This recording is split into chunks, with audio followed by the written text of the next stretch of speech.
Talking today about another scam here in the beautiful area of Northwest Arkansas. Well, is it a scam? Is it not a scam? I don't know. I don't know if it's a scam. We're going to talk about it. We're going to talk, we've been on a little bit of a trend of talking about shiny object syndrome and things that seem too good to be true. We're going to dive into it today on the show, and if you're a first-time listener, welcome to the podcast. This is the Good Advice Podcast, and I am your host, Blake Benz. This is the place where we talk about the things that really work, and also, I guess, the things that don't really seem to work. All that and more is on the show today. Not a lot of fluff, not a lot of theory, just the stuff that we're actually seeing work out in the world. So, having said that, before we dive in, we do have a word from a business that sponsored today's episode. Check out this quick ad, and we'll be right back. When disaster strikes in your home, do you know who to count on? I'm talking about when water damage, fire damage, or mold becomes a problem in your house. You need someone that you can trust who's going to get your house back in working order. That's why I love recommending Best Option Restoration here in Northwest Arkansas. Best Option Restoration is the perfect choice for when you need that initial response for damage in your home. They're a national leader here in our Northwest Arkansas community, and they are restoration specialists that can give you the peace of mind you need when you're facing the unthinkable. Your home is somewhere special, which is why you need someone who sees the value in your home and wants to get you taken care of as quickly and efficiently as possible. Best Option Restoration is so committed to helping you with your home that they have an answer line that's available 24 hours a day, 7 days a week, where you can talk to an actual person about getting a specialist out to your home and resolving whatever damages you're seeing in your house. So if you experienced fire damage, water damage, or discovered mold in your home, call Best Option Restoration today to restore your house back to the home you love. Call 479-458-8840 or click the link in the episode description to contact Best Option Restoration today. All right, so, every now and then we talk about something that seems to be too good to be true, and sure enough, we're in this position again today. I had a customer who, customer friend, former customer. We weren't really doing any active business together. I mean, we are now, but we hadn't been doing any business together lately. But we've done quite a bit of business in the past. And a customer reaches out and says, "Hey, I need help. I've been scammed." And I'm like, "Okay, well, what's going on here?" And from his point of view, he explains that there's a customer that has there's a marketing agency that has taken 10,000 of his dollars. And I say, wow, okay. And I keep saying customer. The marketing agency has also taken his website away, like transferred it away, and now it's holding the website hostage. Which, by the way, this is an incredibly obnoxious and common thing that marketing agencies do. I had a customer who reached out last year to swap from his current marketing agency to our marketing agency, and he was paying out the wazoo, just insane, like several $1,000s for a marketing agency that was just hosting the website. It wasn't actually doing any marketing for them. And he said, "Hey, I want to switch over to you guys. Can we make that happen?" And I said, "Sure." Well, the marketing agency said, "Well, the website belongs to us. We made it, so we put the work in, and it's ours. So if you switch, you're going to have to get a new website because we're going to take it down." And at the time, I thought, this is insanity. Surely people don't do this. But as time has gone on, as I've been in other marketing circles and talked to other professionals, I have found out this is actually something that is relatively common. I even have a friend of mine who runs a multi-million-dollar agency who made a very overt post about this and said, "Hey, marketing agencies, if you're doing this, you guys are insane. Like, this is crazy." But this is something that apparently happens, and it happens, again, often enough that, people are familiar with it, which, just by the way, I'll just say, pretty terrible way of doing business, and I don't really know the exact details in my friend's situation, but according to him, He had spent all this money, $10,000. And then when he said, you know what, you guys are taking me for all I'm worth. You haven't delivered. I'm done. I'm moving on. This marketing agency said, well, the website's ours then. Now, fortunately, the marketing agency in question has since, changed their mind on that. He has his website again. But I was curious about this. We got on a phone call and I was like, well, hey, who have you been using? Because, I'd like to be in the know on local companies. And, it kind of gives me a sense of like who not to rub shoulders with. And I honestly, part of that too is I just don't do drama. I don't do drama. I don't do gossip. I don't do, I got on a call one time with someone who was name dropping all these businesses, and she was like, well, what's really going on there. And I was like, hey, you know what? I just don't think I'm the guy for this conversation.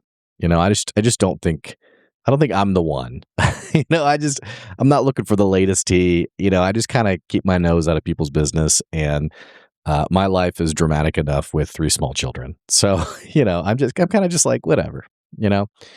So, but I do like to know, if some people have there's some, I don't say bad blood, but just some suspicious circumstances, like maybe a certain business has a lawsuit against it. I'm probably not going to do business. I just don't know. It's like, I just don't know, you know? So I was like, well, hey, tell me about this business that you've been working with. Like, tell me about this marketing agency. And effectively says something to the extent of, this company came, they said they could get, millions and I think even like up to 1 billion views on my website, which is insanity. And I was like, well, who is this person? And I'd never heard of the person. And I said, well, let me look them up, because I actually thought they were someone else that I knew, and they weren't. But I looked him up, and I see a guy who's, this is, you can't make this up. Driving Lamborghinis, driving expensive cars, luxury vehicles, him, standing by hundreds of thousands of dollars of cars and saying, hey, it worked for me. If you want it to work for your business, let's do business together. Now, the only reason I'm not naming and shaming, which I probably wouldn't do anyway, but the only reason I'm not naming and shaming is I'm going to give this guy the benefit of the doubt, because I was looking at this guy's social media. I saw that there were some other local businesses who had commented and been like, dude, you've totally taken our business to the next level. So giving him the benefit of the doubt, certain things don't always work for everyone. And I'm very candid about that for my customers, in the sense of, they're like, well, who have you worked with? What results have you got? And I'll name some companies. I'll say, here's what's going on here. Here's what happened here. And then I'll say, being very candid though, that's, here's why that might not translate to you. Or, here's a company that they've had an online presence for 20 years and they have lots of history, and you're building a business brand new today. So you shouldn't expect it to be a similar on-ramp. So I try to be pretty, for all I know, that's what happened with this business. The person did everything that they were supposed to do, and for whatever reason, it didn't work. I don't know. I have no idea. But I at least do know from my friend who's now a customer again, from his perspective, he got scammed. He got, he got his money parted from him and taken from him, and, it doesn't feel good. So leaving like the details of this particular individual, I want to talk about this again, because I've talked about this many times over the years. I've been in business 7 years. I've been in the marketing world for almost just as long. I've worked with many marketers. I've hired marketers myself. I've spent thousands and thousands of dollars on marketers. And I'll just tell you, it's funny. I did a podcast episode that was called, I think it was called Why Nobody Wants to Work Anymore. And it was basically on like this thing of like, nobody wants to work anymore, which you probably heard like in the news, or like, millennials don't want to work anymore, or Gen Z, they don't want to work anymore, and yada, yada. And I talked about a friend of mine who's a big history nerd, who had shared a post of, it was a collection of newspaper articles over the last 100 years and like the headlines from them. And literally like early 1900s, you have newspaper headlines that are like, why nobody wants to work anymore. So, like, the longer you get in business, the more you're just like, okay, these are all like the same songs and dances, and like, really nothing is new under the sun. Like, it's very cyclical and rhythmic, and, you see kind of the same stuff as time goes on. So, in the same way, um, and there's a lot more I could say about it. I'm trying to think about like what I want to actually share that's useful because I don't want to just complain and be like, these are what the kids are doing these days. But I'll just say that nothing really surprises me anymore. And more importantly, there's really nothing that I have seen lately that I haven't already seen before. And, part of that is like with the AI craze. Frankly, from like a technology standpoint, I saw this back pre 2020 with cryptocurrency. And we even saw businesses that were rolling out cryptocurrency as a payment option. One of those is a local like breakfast brunch place here in Northwest Arkansas that they no longer do that, by the way. I wonder why. And so, which isn't like a dig at crypto. It's just point being, there are these things that are very seasonal and there's energy around them and people are stoked about it. And, I won't belabor the point, but point being, right now we're seeing that even with AI, people talking about how they're using AI and what have you. But one thing that really hasn't changed over the years is this method of selling that is very superficial. It's exciting to people who have not been burned before. And unfortunately, it manipulates people into making purchases that are ill advised and that are ultimately either scams or they're not good for their business or what have you. And here's kind of how I'll frame this. There was a time where I was looking for a marketer to hire, and this was a little bit further into my business. I think this was like maybe year one or year two.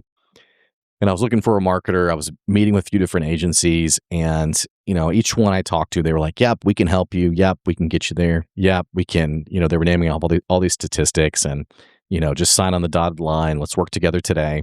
And I'll never forget the marketing. I can't remember his name. I wish I could because I would call him today and be like, "Man, you really did me a favor." Well, I would say he did me a favor. He really did the right thing. Unfortunately, so basically, all these agencies are like, "Yes, let's work together." And then this guy, he's like, "Well, let's talk about like your revenue. Like, what's going on with your business?" So we talked a little bit, and as we talked a little bit more, he was like, "You know what, man? I'm not really seeing it. I don't think you're really in a position to hire a marketing agency. I think actually, like looking back at your sales pipeline, yada yada, like there's some work you need to do to really get the full benefit of a marketing agency." And he talked more about how, marketing agency is really good for, we're growing your brand, we're growing your reach, we're getting you in front of the right people, but there's some foundational stuff that feels a little rocky for your business that I think you're going to want to work out first. Now, I said he did me a favor. Unfortunately, I was like, okay. And then I went and hired someone else, which was a very expensive lesson. And unfortunately, not the first time I had gotten a lesson like this. But I wish I could go back and say, hey, thank you for genuinely trying to help me. Thank you for genuinely trying to do right by my business. Because 7 years later, I see the same methodology, the same conversations, the same whimsical approach to business. And, seeing a young guy in front of an extremely expensive car, if you've listened to the podcast before, this is nothing new. Dude, if you've been in business longer than a year, longer than 5 years, this is nothing you haven't seen before. It's kind of a meme at this point. And I talked about the very first marketer that I hired who was talking to me about going to the most expensive condo in Fayetteville, the highest building in Fayetteville, and renting a condo and being like, this is my place. And this is what we own this place. And I mean, and it's so funny, like the seared conscience of these people who they're like, well, you're not actually saying you own it. You're not actually saying, you're just filming while you're in there and people see it. They know you're successful. So like, it's funny, just the shrewdness and cleverness and like, we didn't say it was our car. I just filmed myself standing by it. It's like, well, what you're implying. So I mean, 7 years later, it's nothing new. And frankly, looking at this guy's social media, I was like, "Man, I've seen this all before." And unfortunately, the reason it still exists today is because it works. It really does. It works. People do it because it works. And, I don't want to get super in the weeds on morality. And I mean, I think it's probably pretty obvious how I feel about like that kind of selling. I'll just say to the business owner, you have to understand that there are very good salespeople out there who really understand what buttons to press. And some of them are so good at what they do, and they know the pattern and what to say and all these things that, I think sometimes we take our own proficiency for granted, where we think we are not one of the people who will get swindled. And unfortunately, we're actually not that good at it. Speaking from experience, you know? And I think part of the pain point here is, when I hired my first marketer who took me for like 15 grand, I remember talking to my wife about it. And she was like, "Well, what if he's not?" My wife, she's the wise one. And she's like, "Well, what if it doesn't work? Like, you know, what if he like doesn't do what he says he will?" And I remember being like, "Well, he's not going to lie. People don't lie on the internet." And so I think building that out from there, I think sometimes we get taken by these things because the person selling them is even being dishonest about the risk involved. And so they say things like, "Hey, if you don't like it, money back guaranteed. Hey, if it doesn't work, money back guaranteed." And then, you get 3 months down the road, you've spent 10 grand, you say, "Hey, this didn't work." And they say, "Well, I mean, it's not what we did worked. What we delivered on, it didn't work because of you." And that's actually like a very deliberate talking point that I've seen taught in these kinds of marketing groups, where you shift responsibility, where you shift blame, where you shift, whose fault it is.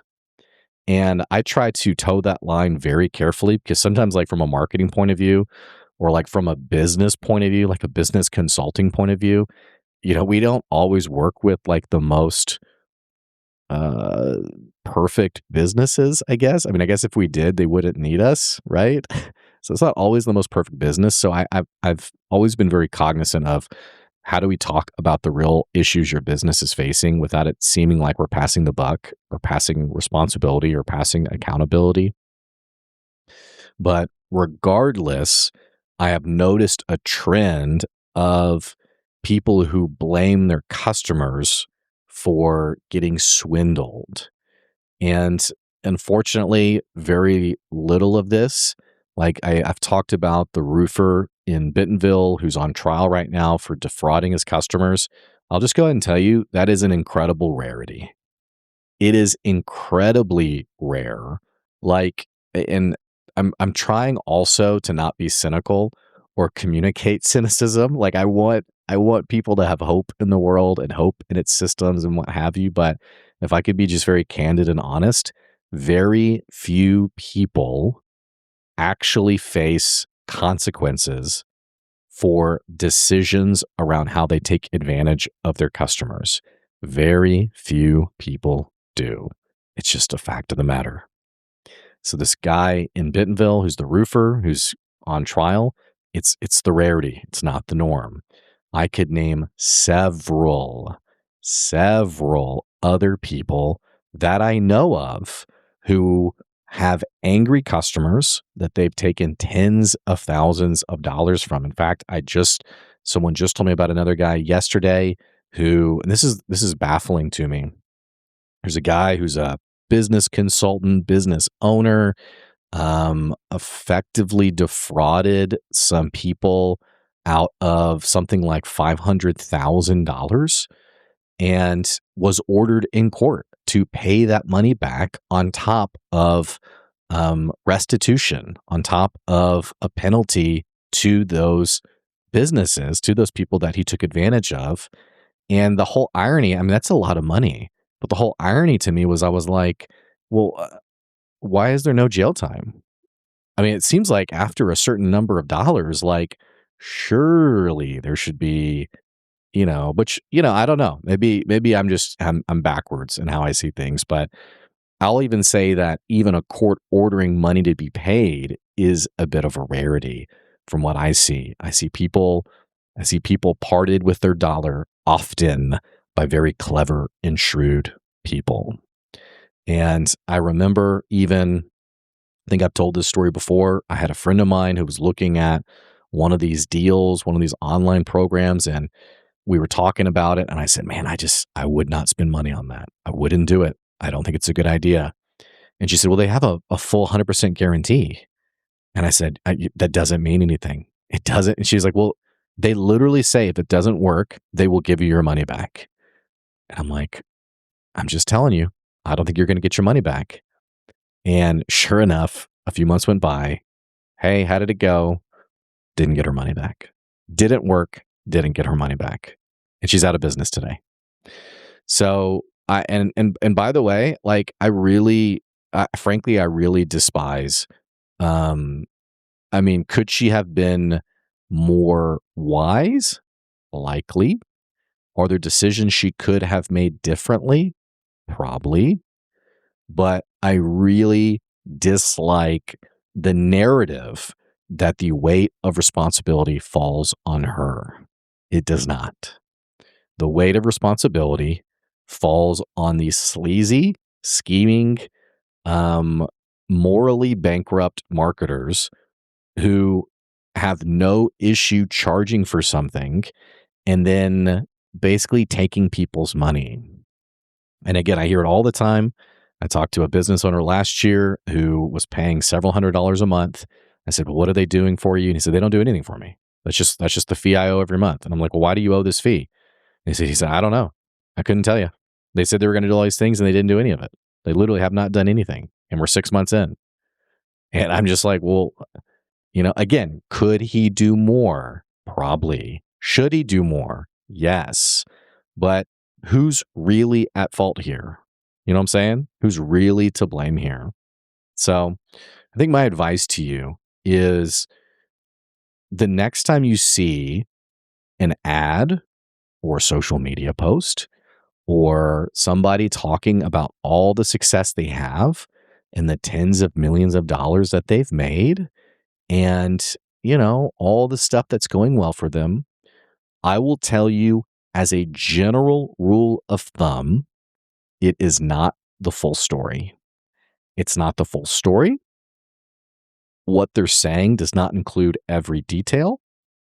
They are selling something, and they are selling something that is often hot air. I had a guy that I knew who was a successful marketer, and he sold a marketing product. And the marketing product was basically about like Facebook groups or something like that. And he was talking about how, he was just like living his life. And then he decided to start a business for Facebook groups and it just blew up overnight. And then he'll teach you how to do it too. And, these things really excite us because they make it seem like there's a secret we don't know about. There's a secret we don't know about it. There's a shortcut. I actually don't have to do it the way that I thought I did. Here's a really easy way to do it. Well, what this guy left out was that he had had a Facebook group for 10 years. It wasn't overnight. Now, did he say it was overnight? No. He said, like overnight, like the words are very carefully chosen to make you think this person is a prodigy, that they can do it, that they can make it happen. And so what ends up happening is we end up throwing money at this person, and then we're wondering, well, why didn't it work? Well, it didn't work because the person made you think that it was some shortcut to success and that in, 30 days, you're going to have a massive Facebook group when really this person, spent 10 years working on it. And I had this conversation, frankly, I'm probably not a very good salesperson in that I'm probably a little bit too honest about this kind of stuff. I mean, I'm honestly terrified at the idea of someone feeling like I didn't deliver on what I promised. I'm very cognizant of it. I think about it always of like, who are my customers? What have they paid for? Are we delivering? Are we keeping our word? Are we having integrity? Are we being upfront, Being upfront. Are we setting expectations? I mean, I had someone who called me on a Friday and they said, "Man, we need marketing help. We got to get customers on the website, yada yada." And I said, "Okay, let's do it." And he said, "Man, I need to see a change by Monday. Like, let's do this." And I said, "Whoa, whoa, whoa, whoa, whoa, hang on, hang on, hang on. If the business is urgent, if this problem is urgent and dire, and you need a solution by Monday, dude, hang up the phone. Hang up the phone because I'm not the guy. I'm not the guy you want to work with.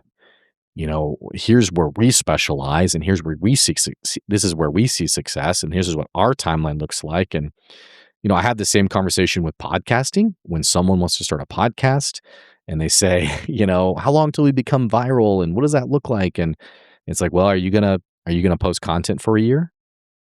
Same conversation on social media. When someone says, "Hey, I want to grow a social media profile." Okay. Are you going to post every day? Are you going to Are you going to put content up every day? Because if you want to see LinkedIn or Facebook or whatever blow up, that's what it's going to take. It's going to take daily content. Are you going to do that? Are you going to pay someone to do that? Are they going to post content that's actual content and not a stock photo with AI generated text that talks about how great you are or the latest deal? Or are you going to actually post content? Having these conversations, I have found, I mean, God willing, knock on wood, no one has ever asked for their money back, and I hope they never do. I mean, who's not to say that we don't make a mistake or we miss it or a customer, they have misinterpreted what we do or what have you, that doesn't happen at some point. But I feel good about 7 years in business, never having to give money back to someone. So I'd like to think we do it somewhat the right way. But point being, for you and your business, I mean, think these things through. If it sounds too good to be true, it probably is.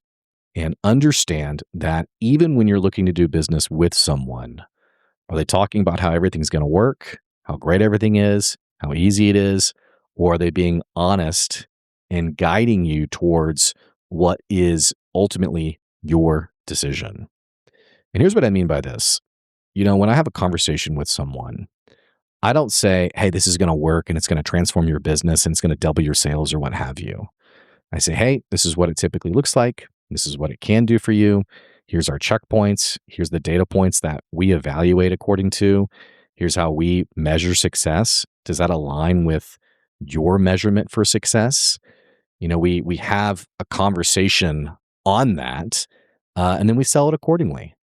We don't sell, yeah, you're going to have 1 billion views in 30 days. I mean, we don't sell stuff like that, for good reason, because the internet is wild and wacky and strange. Google is, as someone described it to me, your abusive ex. You can't make heads or tails of it. They're always changing it. I've had social media content that I've posted, and I post on Facebook and on LinkedIn. And I've had posts on Facebook that get hundreds of thousands of views and get literally nothing on LinkedIn, and then vice versa. And so I don't have some genius insight as to why that is. It's because these social media profiles or social media platforms are just insane. There's many times no logic to it. But point being, I'm not gonna sell to someone, "Oh, yes, we're gonna guarantee X amount of views," or what have you. And also, like, man, I've even seen people do this where I was stunned. I was watching this guy who was, I guess he was streaming on YouTube, and he was talking about a business that had paid for a partnership with him, and um, the guy was talking about how he did business and how he dealt with like advertising deals and what have you. He's being interviewed, by the way. And the person's like, "Yeah, so like tell me about like what was it like getting like these advertising deals or what have you?" And I can't believe this guy admitted this, by the way, on camera. But he was like, "Yeah, we had a company that had paid us for a partnership to advertise their stuff. And we had to get a certain number of like views and products sold by, 30 days, for lack of a better, whatever the timeline was." But he's like, "By 30 days." Well, it was day 30 and we hadn't done anything. So I went live on YouTube or what have you and just had a huge stream. And I said, "Hey, everybody go to this everybody go do this. Everybody go to this website. Let's get these numbers up. And he's like, so I did that so it would seem like, and like, I guess, you see, this is where the clever people, I think, would be like, well, I mean, they did get the views, but it's like, was it really the person who paid for that partnership? Is that really what they intended? Is that really what they wanted? So again, just, don't be naive. Don't be naive. Be thoughtful. Be thinking these things through. And again, if somebody offers something that seems too good to be true, 99% of the time, it is. I have never in 7 years of business have ever found something that seemed too good to be true and it was actually insanely good. Ever. Not one time. Not a single time. But maybe you have a story of one that the value was there, that it did do everything that they promised. I'd love to hear about it. I'd love to promote them on the podcast. So anyway, thank you guys for listening today. Be smart in your business. Don't lose any money on crazy deals or things that, you think are going to change your life. Be clever, be smart. Be as clever as the people who are selling to you. So, hey, thanks for listening. Don't forget, we do have a Patreon where you can support the podcast, patreon.com/goodadvice. I so appreciate you guys who've supported the podcast and for the businesses who have sponsored episodes on the show. I'm so very grateful. Having said that, that's today's good advice. We'll see you later. See ya.